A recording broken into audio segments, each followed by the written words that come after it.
Thanks for joining us today and welcome to Less Lonely at the Top. Today is a very special day as we have as our guest one of Vistage's top speakers, AmyK Hutchens. Before I introduce AmyK, let me ask you a question. Does Lonely at the Top resonate with you? If it does, you might want to consider joining Vistage because Vistage is the antidote to executive isolation. My name is Brent Houston, and I am honored to serve as chairman of the Northside Vistage CEO Group. The group has 15 members, business owners and CEOs who get together on a monthly basis. They understand what it's like to walk in each other's shoes. I mean, who gets it? Who really gets it? What it's like, all the pressures and the challenges of running a business. I would suggest it's only another business owner. A little bit about me. I started a company on my 27th birthday. I struggled with it for 19 years, and then I sold it another 8 years after that. So what happened at 19 years? Well, I joined the Vistage Group then. And at the time, we were at about $3 million in revenue. We were stuck there. And for 3 years, couldn't seem to break through that plateau. And we were starting to lose money. I joined Vistage. And as a result of my experiences with Vistage, over the next 8 years, my team and I grew the company from 50 employees and 3 million up to about 140 employees and 15 million. I was fortunate to sell the company then and make enough that now I can afford to give back as a Vistage chairman by helping business owners and CEOs become even more successful. In addition to members helping each other, we have world-class speakers visit our group about 8 times a year, 8 meetings a year. And today, AmyK Hutchens is one of those speakers. She is all about personal and professional growth, one conversation at a time. She works with executives at such companies as the Home Depot, Walmart, Expedia, and Starbucks. And let me bring AmyK on and let's learn a little more about her.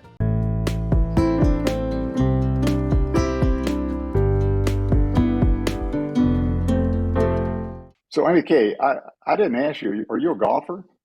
I am not. So I wish, but it's so funny because I've always called that my hailstone. Like I just cannot get that puppy off the ground. Yeah, okay. Well, I'll bet a lot of our audience, a number of them probably are golfers. Let me ask you this. Do you know what a mulligan is? I sure do. Oh, you do? Okay. So that's like a do-over, right? Yeah, yeah. Yeah. Okay. So I'm just curious, among our audience, the golfers out there, or even if you're not a golfer, how many of you would like to have a mulligan for maybe a conversation that you've had in the past? Maybe. Me. I'm thinking of what I had just like a couple of weeks ago that I really gave away all of my power in the course of the conversation. And the outcome was nothing like what I was hoping it to be, and I couldn't recover. And it's these conversations can be quite expensive.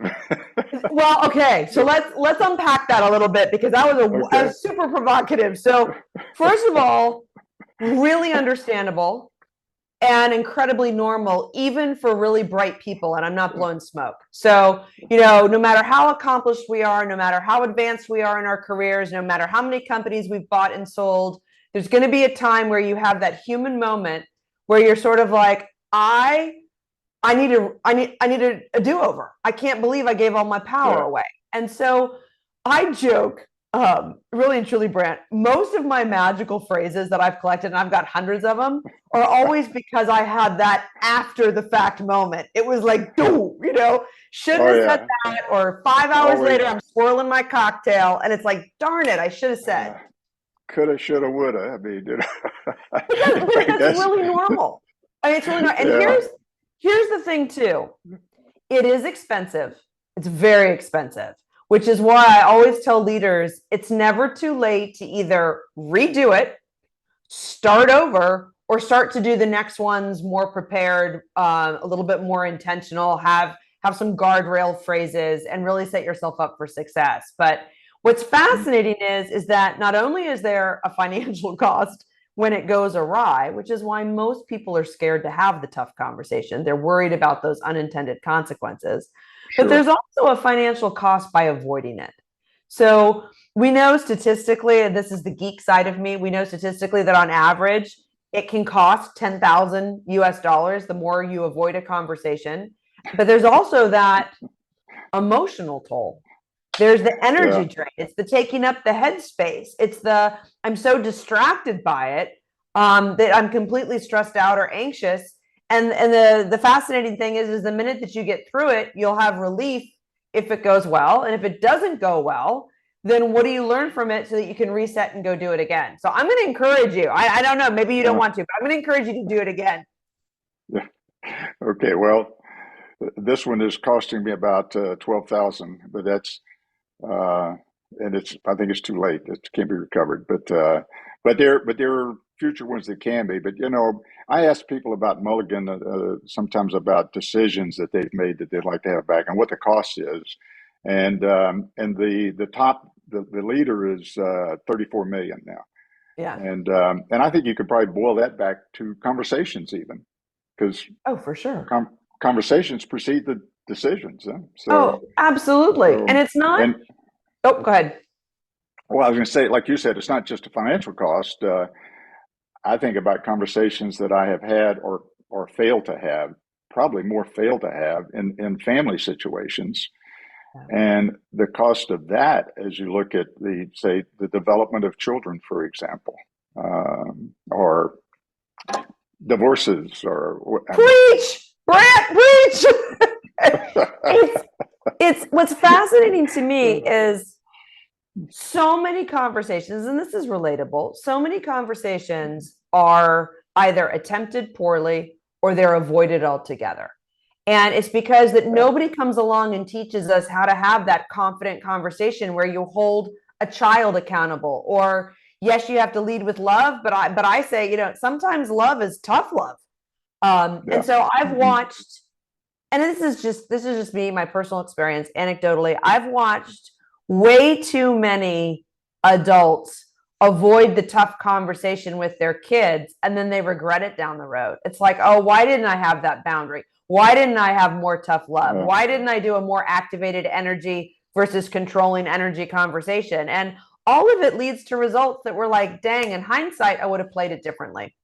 Well, I mean, I'm guilty of that, and as I look back on that, and then I see it's perpetuated because I see my children, for example, continuing that that with their children. So anyway, and I'm thinking even in Vistage and our conversations there, we think of Vistage being a business organization, but sometimes the biggest challenges have to do with family. And so, how do you start a conversation that say if I don't a conversation that I don't want to have? How do I start that? Well, I think there's a couple things. First of all, I was a member for 8 years, and one of the Mm, things that I loved was the executive session because we were having a sure. conversation. We were harnessing the collective intelligence. It was worth its weight in gold.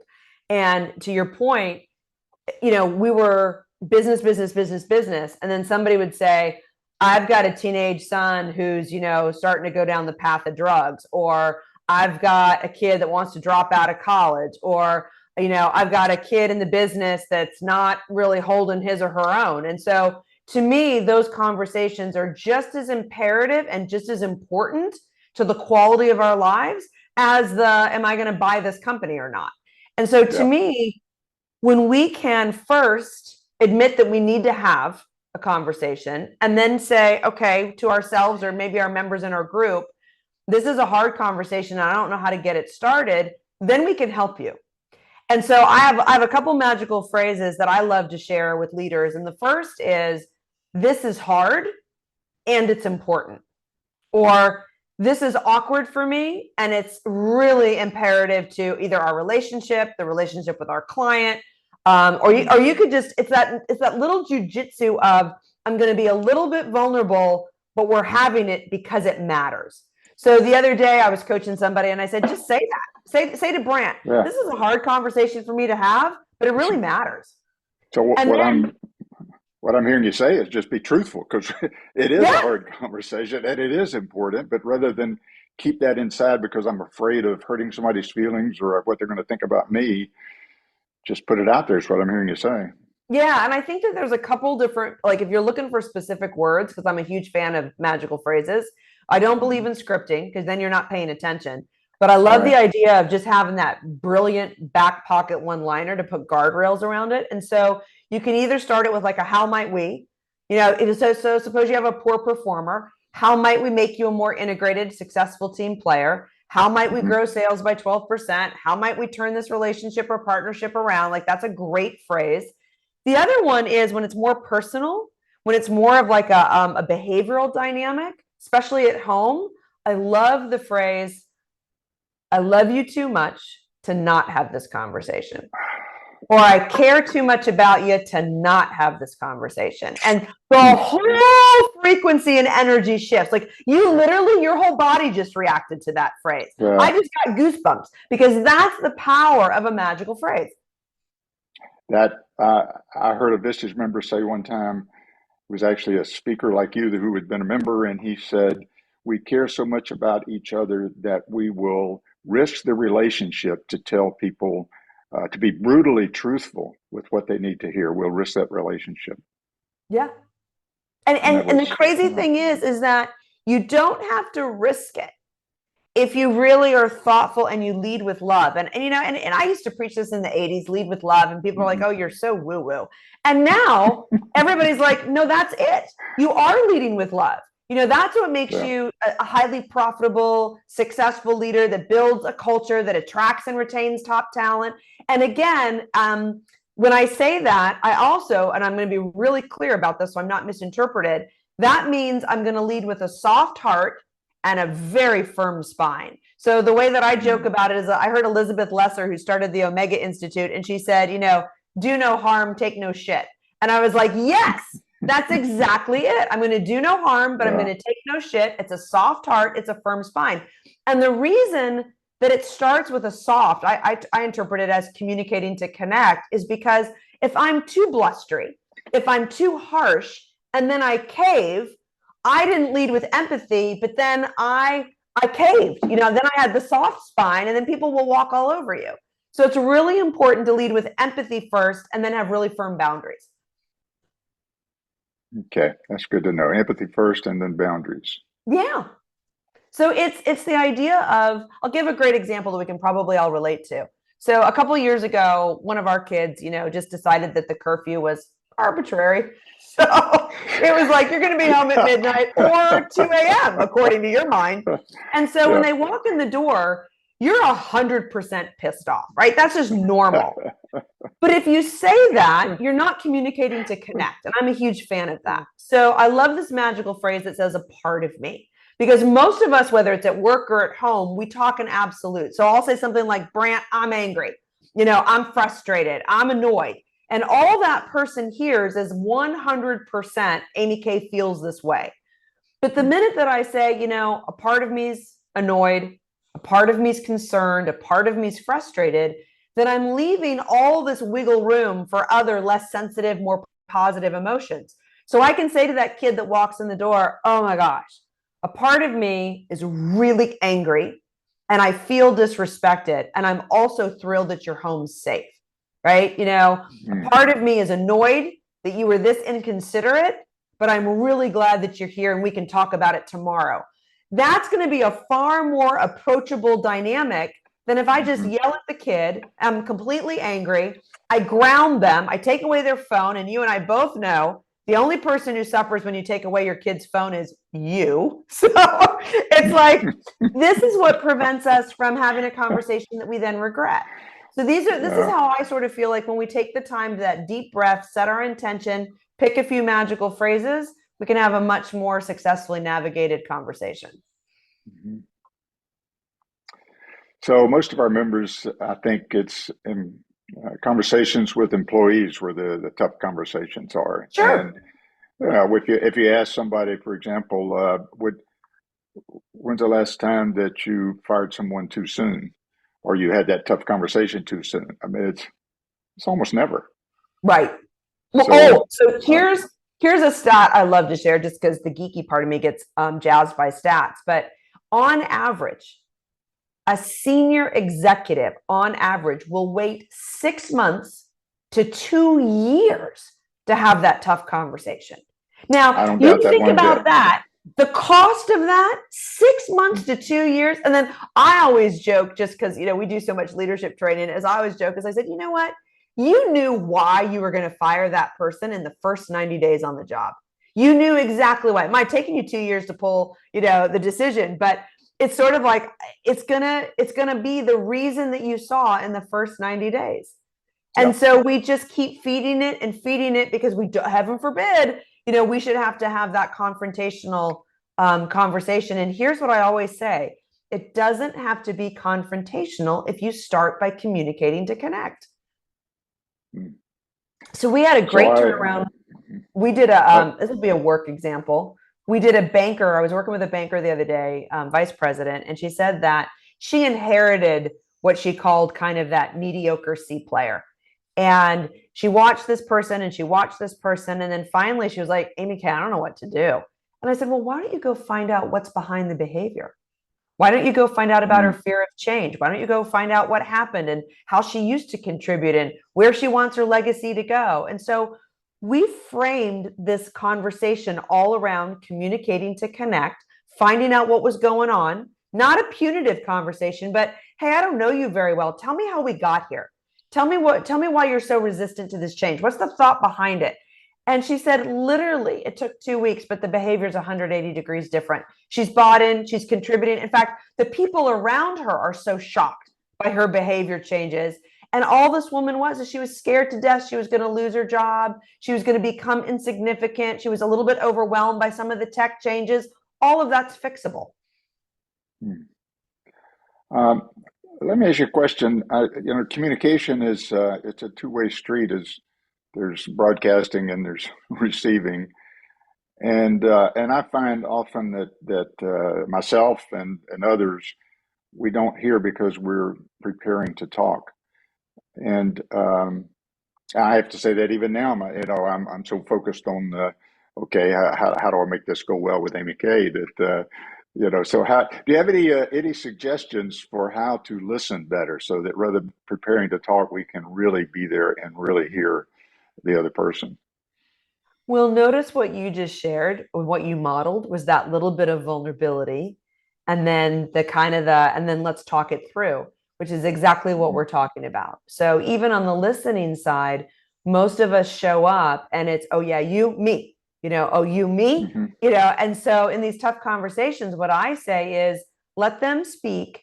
And then before you go to your own personal agenda, make sure that you've heard them. So if we were having a tough conversation, and we're not, right? We're having a fun conversation.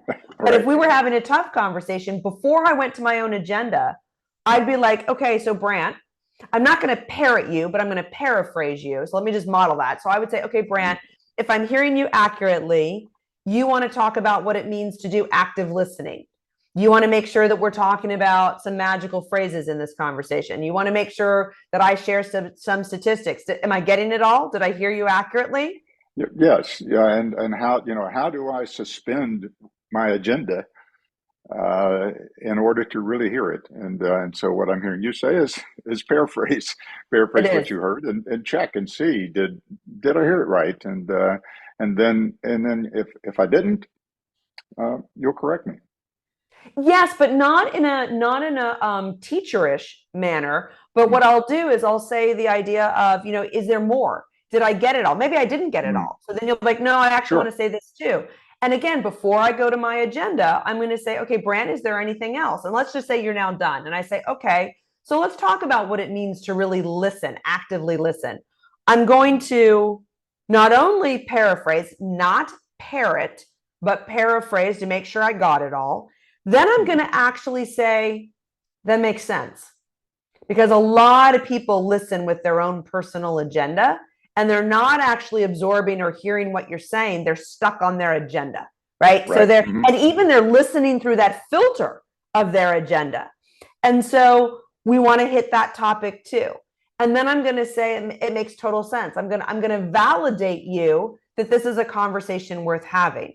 I'm going to do all of that before I get to my point. And here's the biggest kicker.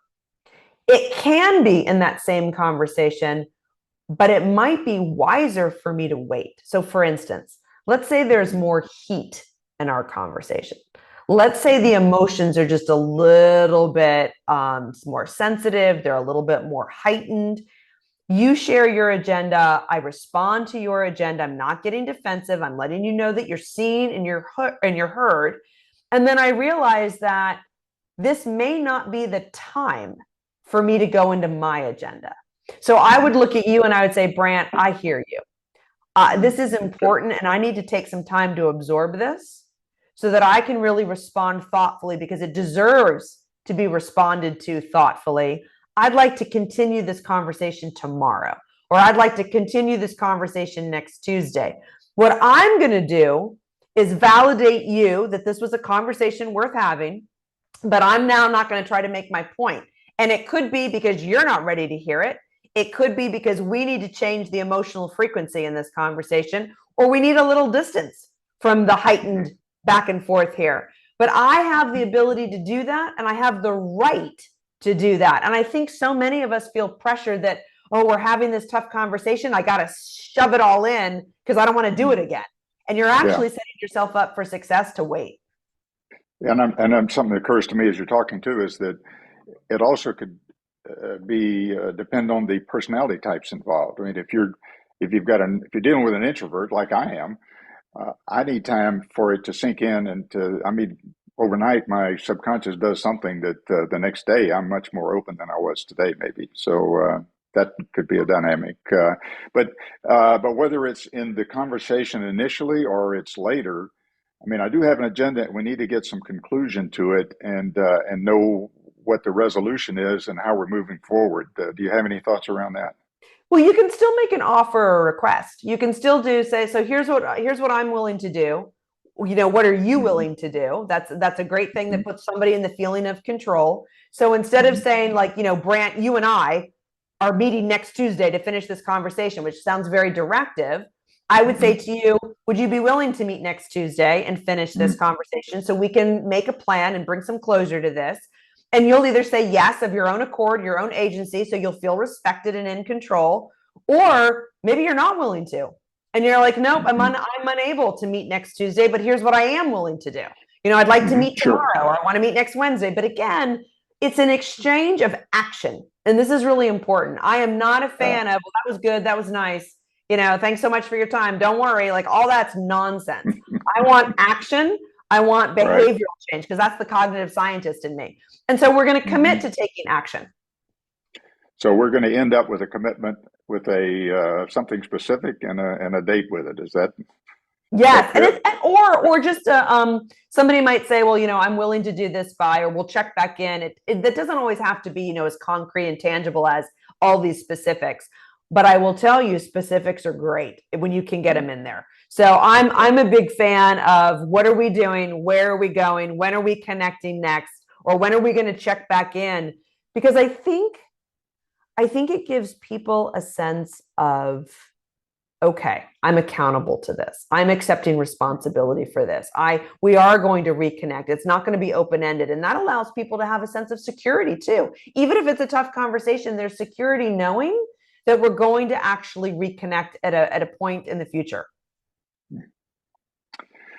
Well, this is great, AmyK, and I think there's valuable tips in here and ideas for people to be able to have a tough conversation without saying something they regret, maybe, or without giving away their power, and without damaging their relationships, if they can get that empathy in and let it be a give and take and truly respect the other person. I think so too, Brant. It fires me up because I really do believe, I'll close with this. I think that the life that we want, both in business and at home, really and truly, it's on the other side of a tough conversation.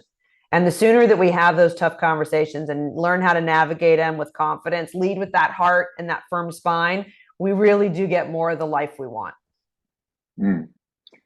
Great insights, AmyK. Thank you so much for being with us today. Oh, thanks for having me. It was a pleasure to play in your sandbox, Brant. Thank you so much. Great to see you again.